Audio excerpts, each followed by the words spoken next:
Hi, this is Michael Monroe, and you're listening to Sonic Perspectives. Keep on rocking. Bloodshot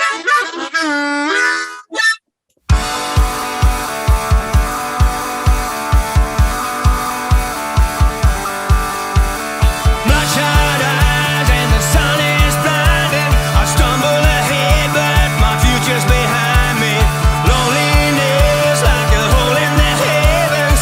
Prop me up and turn the key. Nothing comes from nothing. So I'm Robert Cavuto, and today we're talking with Michael Monroe for his latest CD, I Live Too Fast to Die Young, due out June 10th. Thank you, and it's a pleasure to speak with you again. We've spoken many times over the years, so it's nice to talk about this latest release. Great to talk to you again. Thank you. Yeah. So what I love about this CD, as well as all your CDs, is it's in-your-face rock and roll with punk attitude, 70s rock and roll, really. Tell us a little bit about how this came together musically during the pandemic, and how did it all work out? Well, we had a couple of years we couldn't even see each other with the band because everybody lives around the world. Rich Jones lives in Toronto, Steve Conte lives in New York, and Karl Rockfist, the drummer, lives in Spain now. So we just kept on writing songs and stuff and sending them to each other. Actually, a couple of the songs were written before the pandemic. Everybody's Nobody, I wrote that with Rich the summer before the pandemic started. We recorded that demo of that already then at my house in this very room I'm in now. And All Fighter was also done around the same time. And then we just kept sending songs to each other, like No Guilt. I had that chorus, I recorded on my cell phone and sent it as a text message to Rich. And then he worked on a verse for it and sent that as a demo, the music of it. And then I did a vocal on it and sent it back to him. And that's, how this stuff came together. So in the end of it all, last summer, we had 34 songs Wow. to choose from, and which is a good problem to have, Yes. of course. So we got together in the beginning of August for about a week to record some of the songs, and we recorded about 20. And I started narrowing them down and seeing what would be the best entirety. You always try to go for the 10, 11, 12, 13 at the most for an album, so it doesn't get too long. And by the time we got to the studio in the beginning of November in Helsinki, we had about 15. Mind you, there was a couple of songs left over from the last album that one of them I thought for sure was going to make this album. But then after we were done recording, I realized that it didn't fit this record anymore. And these 11 songs they're a perfect entirety as it came together. And the track listing, and I put it together, I thought, well, actually, there's no space for that old song anymore, which was good, because then we ended up with 11 songs, the kind of record you want to listen to over. When it's over, you want to hear it again. Exactly. I thought it had a really organic feel to it also. It seemed like you guys, I was in the room listening to you guys play, and that's what I loved about it. Was it recorded with you guys all together in the same room? Yes, it was.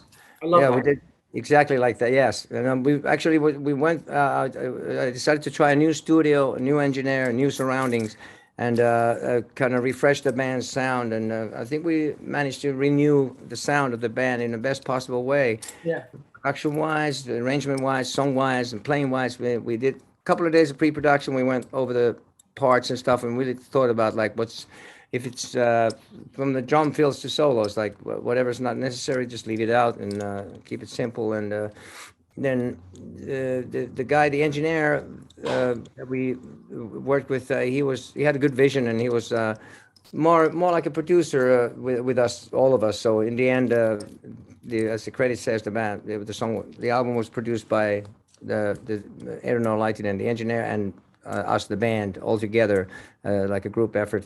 And his approach is really good, recording and stuff too. We kept everything organic and natural, no samples or nothing. And there's a lot more depth and more space and air to the sound, and more pleasant to listen to. So I'm really happy the way it turned out. It was a conscious risk that I took going to a new place, and it paid off because I agree. I think you still kept the edginess, and I think you still kept the rawness and the attack on the guitars, and that's something I always look for. So you did a great job with that.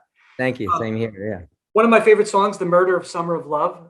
Tell me about the inspiration for that song. Originally, I was thinking it was maybe had something to do with New York City with the killer. But I was wondering that I don't think it's the case, but you talk about LA in it. Well, yeah, well, I like it it's too. That's obviously, yeah, but there's references to Altamont in that song, and but it's more broad than that. It's about it's about being in the present moment, appreciating the good things that are happening now, because as people we tend to tear things down in the name of progress, only to look back at them nostalgically, wishing that we had those people and places and moments again. So what the song is saying is like, get off your ass and live life to the fullest. Live in the present moment. This moment determines the past, future, and the present. So that's what the message of the song really is. And you want a revolution, get up off your ass and do it here and now. The references to Altamont, I mean, the hippie era, the end of that might have been, I mean, with the Demolition 23 song, Nothing's All Right. That's Born in the Age of Altamont. You know, that was the reality of the end of the 60s. That the lyrics have, you know, the references also that Stupid had a gun, but they blamed the 81, you know, blamed the Hells Angels for, you know, the whole Yeah. Okay. But the kids these days may not even know that. Most kids probably don't even know what Altamont was and stuff. But also the Stupid had a gun it's a line in Smoke on the Water, Deep Purple. Some stupid with a flare gun, burn a place. So Stupid had a gun. That's why that line is there, and little things like that. But I think you know, as an idealism, the hippie era that was probably the closest. That revolution was probably the closest that will ever come to people having the power, because it was in the name of love and peace. So the government could not crush the revolution with violence, because they just have a flower, love. You know. Were you a hippie back in the day? No, I was too young to be, but I like the idea. Although, of course, there's so many people that just use it as an excuse to get high and have, you know, free sex and be indulge themselves in, and that's why, of course, that didn't help the revolution. And apart from the fact that the government probably just came up with a plan they probably put out some bad acid, so the hippies started having bad trips, and they was like, oh yeah, no, it's too much, and then they became yuppies and said, okay, we were just high back then, and I was like, yeah, right.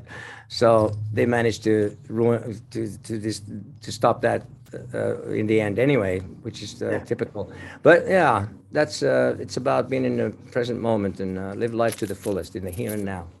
You're an amazing storyteller from all of your CDs. I was wondering, do they come from?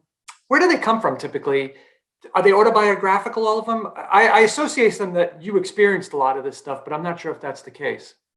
No, it's just like, but also everybody in the band is encouraged to write. So Rich Jones writes and Steve Conte. Well, Steve didn't have more than, there's one song that written by Steve on this album, Pagan Prayer, which you don't, but even these guys, even when they write lyrics, we all write different kinds of songs, but a lot of the lyrics, they know me so well. So they get inside my head, and so I can totally relate to. I choose the songs that I can totally relate to, and what's refreshing to me. I have experienced, well, it's like Everybody's Nobody. That came from an email exchange with me and Rich and the band. We were supposed to play a show with this band that was like happening kind of in the 80s. I won't mention names, but they were a bit influenced by Hanoi and in London, and they were kind of, back in the day, there was a scene where at some point people, at one point in London, there was like a lot of smack around, and I hated it. Everyone was like all smacked out, and all the London leaguers and hangers on with, you know, at this particular band's gigs were like, you know, everybody would be there, like all the leaguers, London leaguers, hangers on, and all smacked down and stuff. And I thought that scene was kind of obnoxious. Now, this was some years ago. We were supposed to do a gig with this band, and I says, Rich, do they really pull a crowd? I mean, is it worth doing a show, double headline with them? And Rich said, oh yeah, for sure. I said, okay. In that case, I answered, I said, in that case, all the London leaguers, all the hangers on, everybody who's ever been nobody is going to be there that night. everyone. So I said, except maybe without the skag, you know. So then Rich said, oh, wow, it sounds like a song in there. You know, I said, yeah, you're right. Yeah, everyone who's ever been nobody. Yeah, let's write a song like that. So we wrote that song. And yeah, some bands that are stuck in a certain time period, they're like cult heroes. And a lot of people think that, yeah, and then they say that, oh, we never really wanted to be big because they missed their lucky shot. So they're kind of saying like, yeah, we're too cool to be big. And And you're overqualified, like it says, what did I write? Your overqualified superior status has left you here to rot, too good to be famous, because you missed your lucky shot. And times keep moving on, but you ain't going anywhere. And it's I did the vocal, actually. When I did the vocal in the studio, it was kind of sarcastic at first. I had like a snide kind of approach, but then I realized it was kind of sad. It's kind of sad too, the story. So I took a different approach and sang it differently, more like acknowledging the facts and so. But that's going to be the next single, actually. The video we made a video for that one. Yeah, it's coming That's out. excellent. Well, how do you describe yourself as a lyricist? How would you describe it? Well, I like to tell the truth, raise questions, and write something relevant that people can relate to, and something fun, and something that I can definitely stand behind. And I have to have something to say in order to get behind the lyrics and singing with conviction. So I can't sing just any superficial, la-di-da, pretentious crap. Their lyrics are really important. They're, I guess, as important as the music to me. Yeah. They're tools for positive action. And you can make points and raise questions without being too political. You can raise questions and make points about life in general, and some thoughts that maybe some people haven't thought of before, and could be constructive in many people's lives. And I don't want to be too specific. And so a lot of the lyrics, some songs, I've had fans come up to me and say like, "Oh man, that song changed my life because it says this and this and this," and I'll be like, okay, really? All right, yeah, that's what I meant. That's because they can, because if it, nobody can, not everybody can have exactly the same experience that you have. So it's good to always leave room for interpretation, and you'd be surprised how people take some lyrics in a completely unexpected way. Yeah. So that's cool. As Yeah. long as people get something out of the songs, it's great. Yeah. No, that's important, and I get it. Was there any song off this CD? You talked about some of the inspiration for the song. Was there any song that came to you maybe as a gift from above, where the words just kind of flowed through you?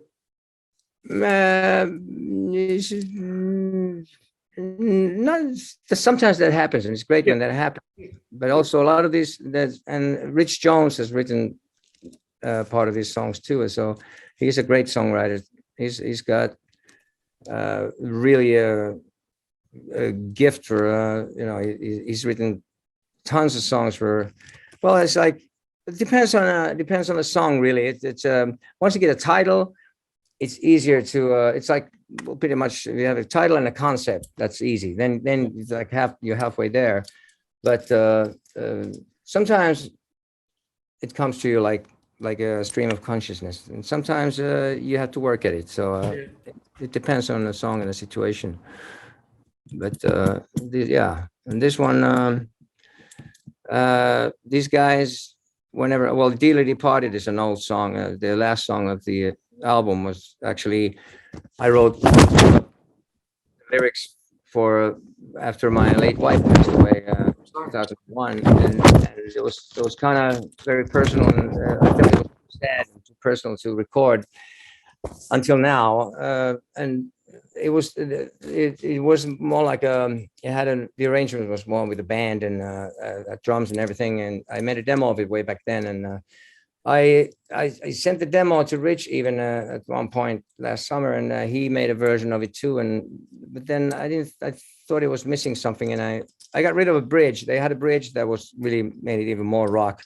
So I got rid of the bridge, and I did an acoustic version of it with just the verse and the chorus, and I sent it to the guys. And then Sami had an idea of the arrangement, having no drums and just having it with as it is on the record, with with that eerie, haunting kind of atmosphere.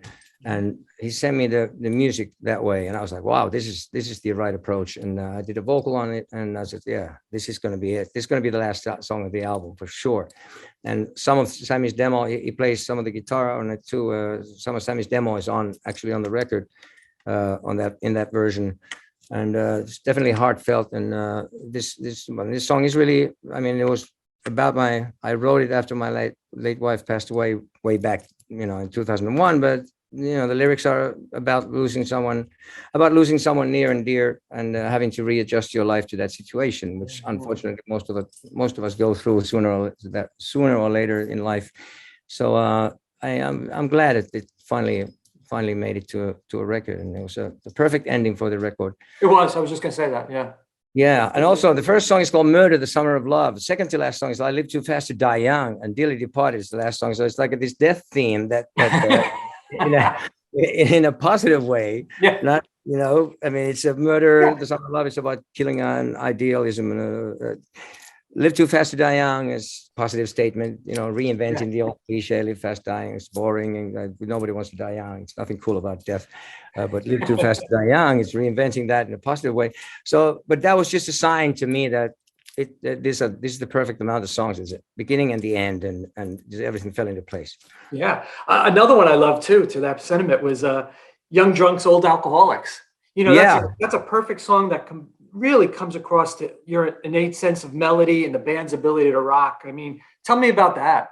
Yeah, I love that one. It's very different. It's kind of reminds me of the Dickies. Remember the Dickies? The Dawn of the Dickies. They had Matty Moe and Jack. They had this song called "Infidel Zombie" on that album. Anyway, it's punky and new wavy, but the lyrics are about how all the young bands are encouraged to party and get messed up, and before you know, they end up as drug addicts and alcoholics, and then the industry loves a good train wreck until it becomes a serious problem, and then suddenly nobody finds it funny anymore, and you're on your own. And it's basically, the song is saying you can't live like this forever, so get your shit together. So that's the deal. That's the story, but it's kind of tongue in cheek. I love that one too. And there's not people think, a lot of kids think that it's all about partying and stuff, and especially in the 80s, the music became like secondary. If you ask almost any guitar player or rock musician in 80s, from the 80s bands, all these, especially the hair metal bands, they're like, oh, so why did you start playing rock and roll? For chicks, dude. For chicks? All right. Well, lucky you could play a little on the side there, That was me, dude. That was me. When I was young, I was just playing to meet the girls and be on stage. So yeah, it didn't work out that way, for the obvious reasons that you're saying it. And I finished college and got the job. So yeah, but it's true. It's very true. And that's what made me chuckle about it. It was like, oh my God, this is so true. Yeah, it's about, to me, it's always been about the music. Even with Hanoi Rocks, as hard as these guys, they drank anybody under the table and did anything they could get their hands on. We always took care of the gigs, and the songs and the music was always the most important thing, and then the records and performing, and never screwed up a gig by being screwed up. Yeah. I always delivered, and that was the main thing and most important thing, being a musician first and foremost, and then all the side effects are, that on top of that, that's everybody's own choice. But yeah, I never enjoyed drinking, so I just didn't enjoy it. So I decided not to drink at all. But yeah. We did that at rehearsal. We would drink at rehearsal beer, just have some beers. We never did drugs, but we did like beer on a Sunday or after work. Huh? We would jam out in college. So yeah, I used to have long hair. Not as long as yours, but I used to have long hair.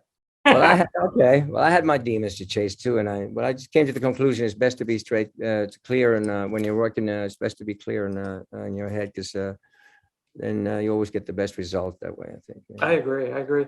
You talked about you had 30 songs written for this album. How did you decide which ones would make the album and which ones would not, in order to tell the entire story? Well, whatever fit me, my world, and I mean, there was a lot of songs by Rich. Rich actually had a solo album he was going to put out, and then he decided, for certain reasons he did not. So we had like 12, 14 more songs there. So that was like, written by, and Steve had some, and I just looked at the whole entirety and I thought what felt right, and I started thinking it was actually a tough job with so many songs. We had 34 altogether, and to start choosing out of them, it took quite a few months to come to the final decision. And I just made some lists and I listened to them in a row, and I kept thinking. I talking to the guy, talking to Sami Yaffa. Sami is in Finland too with me, so we did some shows where I played acoustic. Sami played the bass, and we had this guitar player, Costello, play electric guitar during the pandemic, because when we were able to, we did some of those shows, and we used to drive to the gigs in Sami's car. So we kept listening to it, and I value his opinion too. And what do you think of this? And was this going to be in the end? I make the decision based on what feels right to me, and of course the lyrics are important. And I just thought what would be different for us also that we haven't done before. And in this, I was actually surprised how much we had, how much variety on this record there is. Yeah. Compared to the previous ones, that in a best possible way, not like changing our style to something weird, but having the same basic idea, but still new types of songs that was really great and refreshing to have. And No, I agree. I want to be respectful to your time. I have one last question. You haven't been to the United States in a while for a tour. When are you coming back? Coming back to the States, good question. I'd love to come back for as much as would love to play there. We a couple of years ago we came to the conclusion it's so expensive to tour there, and to play clubs you're not really getting anywhere. You could do that forever, and then it doesn't. I mean, would really need to be like a stadium tour opening up for somebody really big to get across to more people there, because it's such a big place. So right now, I'm sorry to say, there's no plans to play in the States as of yet. But I mean, I'm open to it. I'd love to do it if it's doable. But I may be visiting there for other reasons. We're filming a documentary of my life, which is we've been doing for a couple of years, and that's going to be. We probably travel to New York and LA for that to meet up with some people and interview. But I don't know when we're going to play there. The next Monsters of Rock cruise that it had to be canceled due to COVID. We had to reschedule, so we're probably coming the next time that happens. Or is it in February next year, maybe, I think. But for touring the States, it's a tough question. Right now, we can't afford to. To be honest. Yeah, but I hope we'll be able to do that before too long, and in a good way. I've actually never seen you live. I've always liked all your music. I've talked to you, countless times, and I've just, never seen you live. Well, it's something to look forward to. Yes. This live is my thing, really. You do. You're an excellent front man, and you handle the mic tremendously. You make it part of the act. It's great. And I'd love to see that on a bigger stage. Well, that'd be awesome. Thank you. I hope that that'll happen soon. Maybe you'll have to come to Europe. My wife will come. Her bags are packed right now. She wants to go to Europe. So who knows? Great. Well, Michael, thank you. You look great, and I wish you the best with the new CD. So thank you so much for your time again. Thank you so much. You look great too. Great talking to you. Thank you. Thanks. Bye-bye. Take care. Bye-bye now.